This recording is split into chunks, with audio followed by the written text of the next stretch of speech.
இவனுங்களை எப்பயும் போல இல்லாம ரொம்ப வித்தியாசமா வளர்த்த போறோம்.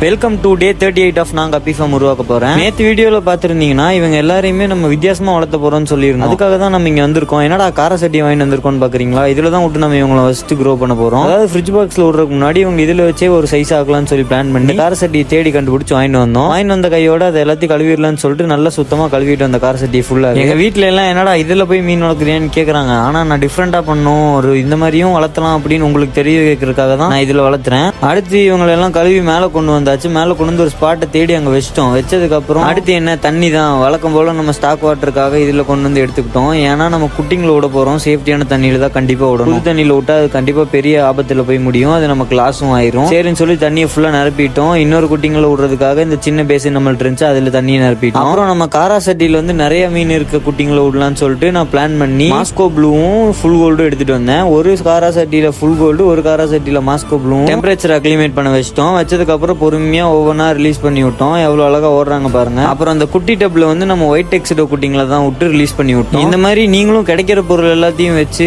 மீன் வளர்த்தி பார்க்கலாம். குட்டிங்களை கூட நீங்க ரைஸ் பண்ணலாம். இந்த மாதிரி பெரிய இடம் இருக்கிறப்ப இதெல்லாம் சொல்லலாம்னு ஒரு பிளான் பண்ணி இந்த மாதிரி டிஃப்ரெண்டா நான் வளர்த்தி இருந்தேன். போன வீடியோலயே சொல்லியிருந்த மாதிரி நீங்களும் இந்த மாதிரி டிஃப்ரெண்ட் டைப்ல மீனை வளர்த்தி இது மாதிரி ஒரு எக்ஸ்பீரியன்ஸ் இருந்தா கமெண்ட்ல மறக்காம சொல்லிட்டு போங்க. அப்புறம் நம்ம சேனல்ல நேத்து ஒரு ஃபுல் வீடியோ வந்திருக்கும். அந்த வீடியோட லிங்க் நான் டிஸ்கிரிப்ஷன்ல கொடுக்குறேன். மறக்காம செக் பண்ணி பாருங்க. உங்க சப்போர்ட்டை காட்டுங்க. அப்பதான் நம்ம இனிமே ஃபுல் வீடியோ போடலாமா வேணாமான்னு சொல்லி பிளான் பண்ணுவோம். அப்புறம் இந்த குட்டிங்களை எல்லாம் வெயில இருந்து காப்பாத்துறதுக்காக ஃபிளெக்ஸ் வச்சு மூடி வச்சு அது மேல வெயிட் வச்சு நீட்டா க்ளோஸ் பண்ணி வச்சிட்டோம். கொஞ்சம் ஏரேஷன் போயிட்டு வரதுக்காக கேப்பும் விட்டுருந்தோம். நீட்டா இந்த இது முடிஞ்சிருச்சு. இந்த செட்டப் எப்படி இருந்துச்சு, டிஃப்ரெண்டா இருந்துச்சான்னு சொல்லி மறக்காம கமெண்ட்ல சொல்லிட்டு போயிருங்க.